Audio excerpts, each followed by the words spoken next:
The old bull stood by the trough and would not drink, and that single choice pulled the whole farm tight like a held breath. The July heat pressed on the roof, the flies hummed, and still he kept his head inches from the water as if listening to it. "Why won't you drink, old man?"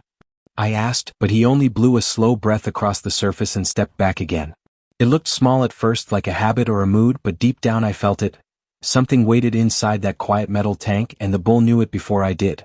I had filled the trough at dawn and checked it twice. The water was clear. The pump was fine. The other cattle came and went like always. Only he stayed. He had been stubborn before, about gates, about shade, but never about water.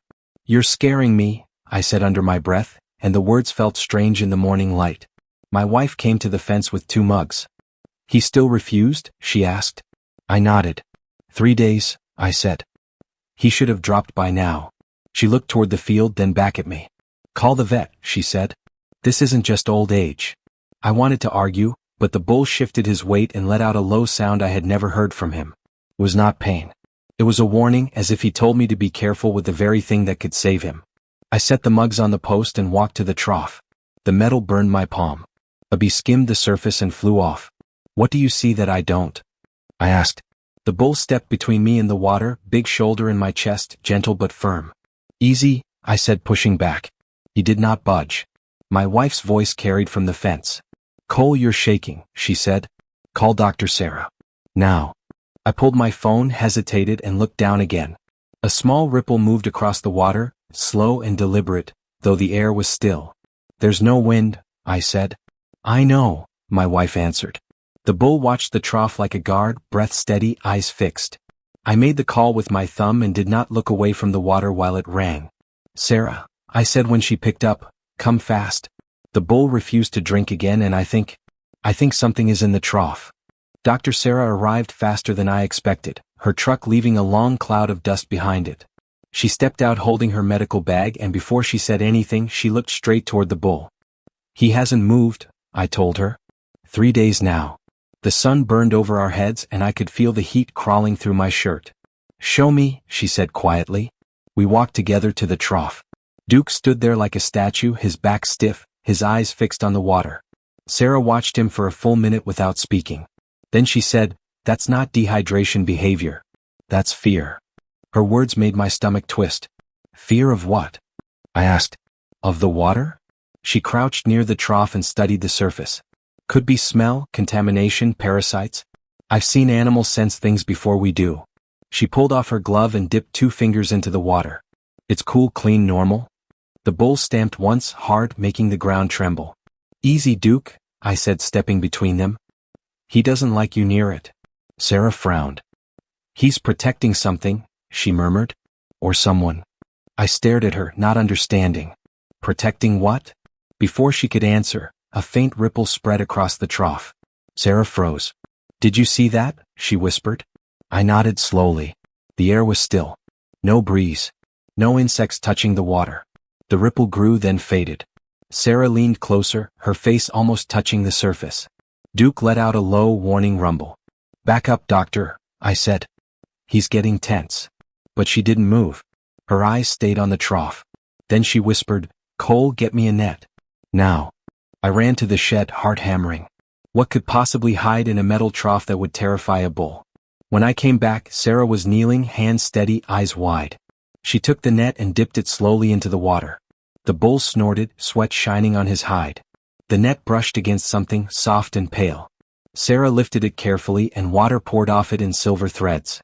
What lay inside the net made my throat close. A tiny white kitten, soaked and trembling, barely breathing. "Oh my God," I said.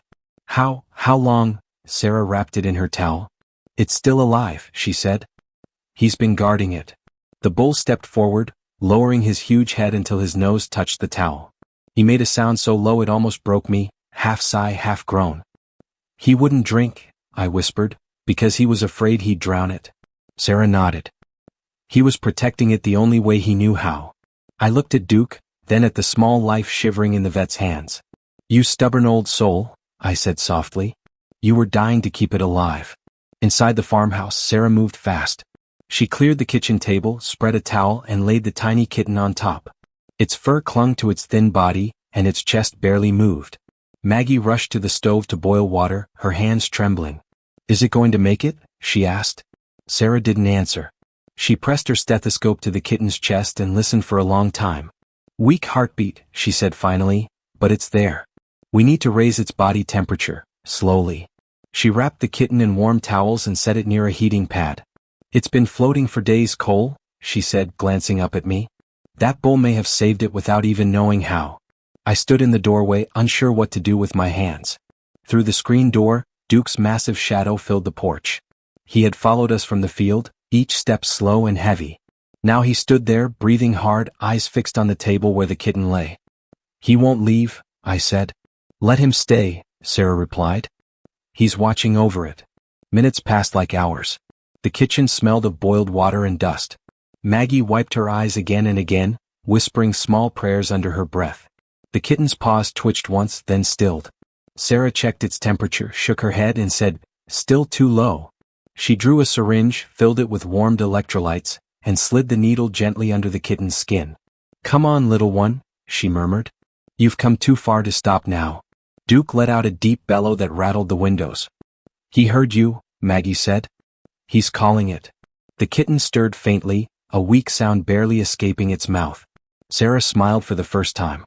"That's a good sign," she said. "It wants to live." Outside, Duke pressed his head against the screen, his breath fogging the mesh. "You've done your part," I told him quietly. "You can rest now." But he didn't move.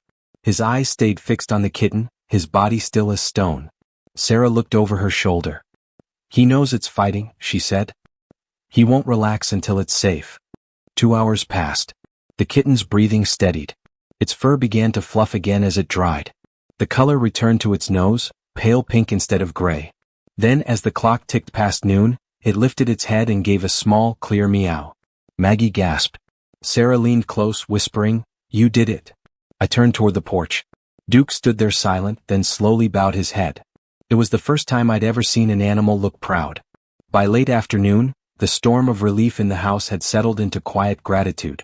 The kitten, now warm, breathing and blinking with new life, rested in a small box lined with soft towels. Sarah stayed to monitor it, her notebook open beside her. "We'll call it Lucky," Maggie said suddenly. I looked at her and nodded. "That fits." Outside, Duke stood near the porch steps, his eyes fixed on the box inside. Every few minutes, he let out a soft rumble, low and gentle, like a lullaby only the kitten could understand. When I tried to lead him back to the barn, he refused. "Come on, Duke," I urged, tugging lightly at the halter. "You need water and shade." But the bull stood firm, eyes never leaving the door. Sarah watched us from the kitchen. "Let him stay close," she said. "He's bonded now." So I fetched a bucket, filled it from the trough and set it near him. This time he drank, slowly, deeply, his body shaking with each swallow. "That's it, boy," I whispered. "You've earned it." As the sun dropped behind the trees, headlights appeared at the end of our long gravel road. It was Jim Patterson, my neighbor, pulling up in his old truck. He stepped out holding a bag of feed. "Heard your bull's been acting strange," he said, eyeing Duke. "You wouldn't believe it if I told you," I replied. I led him to the porch where he saw the scene. Dr. Sarah tending to the kitten, Maggie hovering close, and the bull standing guard outside like a sentry. Jim froze. "Well, I'll be damned," he whispered. "That bull saved a cat?" Within an hour, the story began to travel. Jim called his wife, she called her sister. Someone posted a picture online. Duke's massive head at the screen door and the tiny kitten visible inside on the table. By sunset, my phone started buzzing. "Cole," Maggie said, showing me the screen. "People are sharing it everywhere." I looked out at Duke, his eyes calm, the fading light turning his hide to bronze. "He doesn't even know he's famous," I said. Sarah smiled faintly. "He doesn't need to. He already knows what he did." That night, long after everyone had gone, I stood by the window watching Duke through the glass. He was lying on the porch boards, breathing slow and steady. The kitten stirred in its box, mewing softly in its sleep.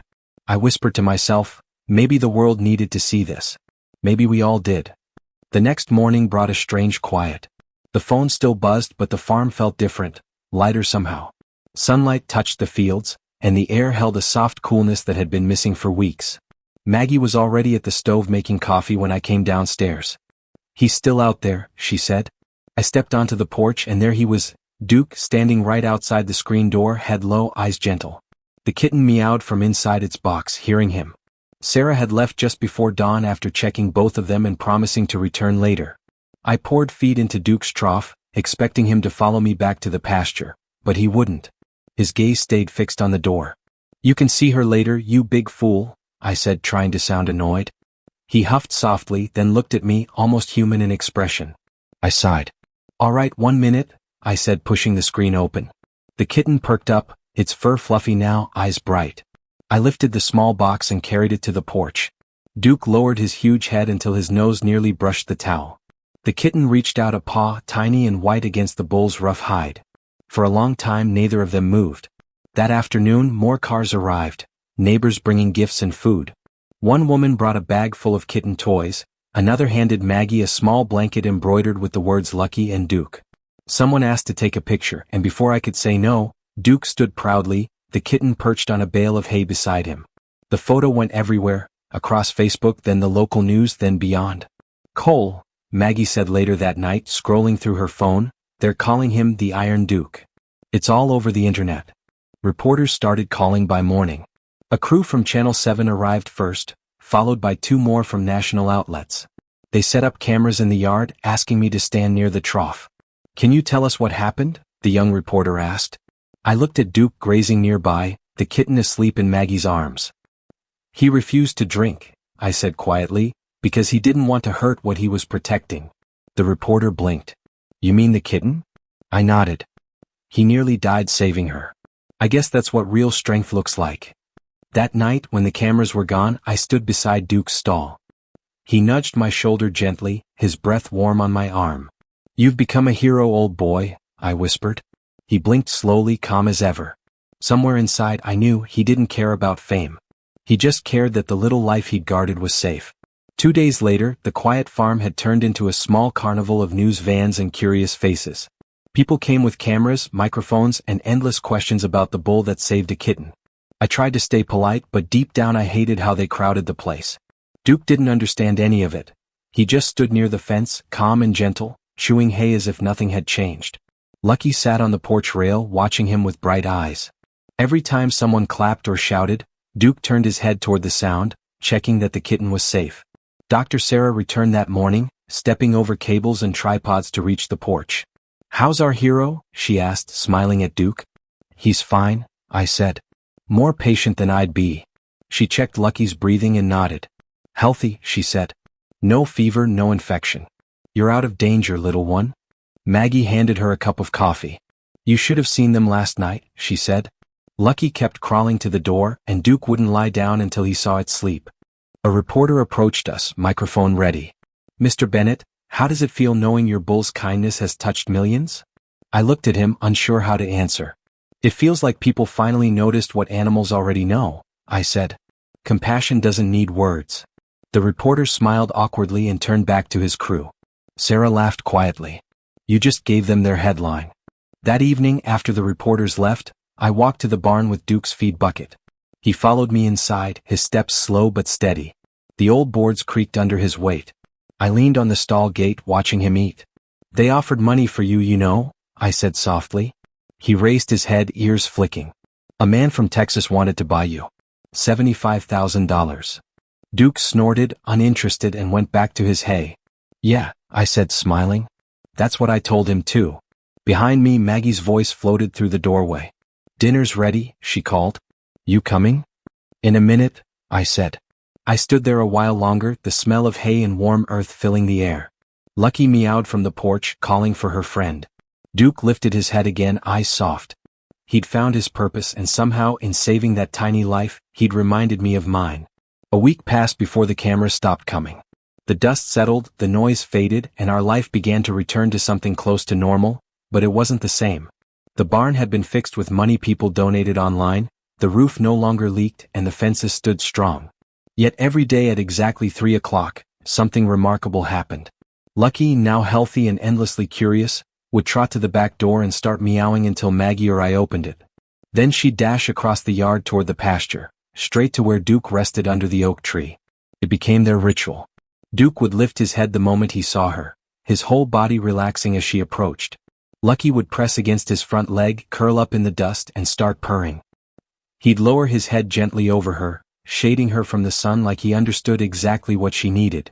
I'd watch from the porch, coffee in hand, every single afternoon, and somehow it never stopped feeling like a miracle. When Dr. Sarah came for her final checkup, she stood beside me, smiling. "It's rare what you're seeing," she said softly. "Duke imprinted on Lucky. He sees her as his own. That bond won't break now." I nodded slowly. "They saved each other," I said. Sarah looked at me. "That's exactly right." The local school called a few days later asking if the children could visit. "They all know Duke's story," the teacher said. "They want to meet the hero bull." I hesitated, worried about noise or stress, but Maggie smiled. "Let them come," she said. "He'll love it." So one bright morning, a yellow school bus parked by our gate. A dozen children climbed out, holding little drawings of a bull and a white kitten. They stood in awe as Duke lowered his head, letting them stroke his nose. "Why did he save the kitten?" a small girl asked me. I thought about it for a moment. "Because he saw something small that needed help," I said. "And he didn't look away." She nodded like she understood more than her years allowed. Lucky purred loudly, rubbing against Duke's leg, and the children clapped. That night, when the stars came out, I sat on the porch beside Maggie. "Funny," I said. "It started with fear, him refusing water, and ended with hope." She smiled. "Maybe that's what the world needs to remember." Out in the pasture, Duke lay beside Lucky, both peaceful under the wide Oklahoma sky. Moral lesson. True strength isn't about power or fame. It's about compassion, the quiet kind that chooses another's safety over your own comfort. Sometimes the smallest act of care can remind the whole world what it means to be human.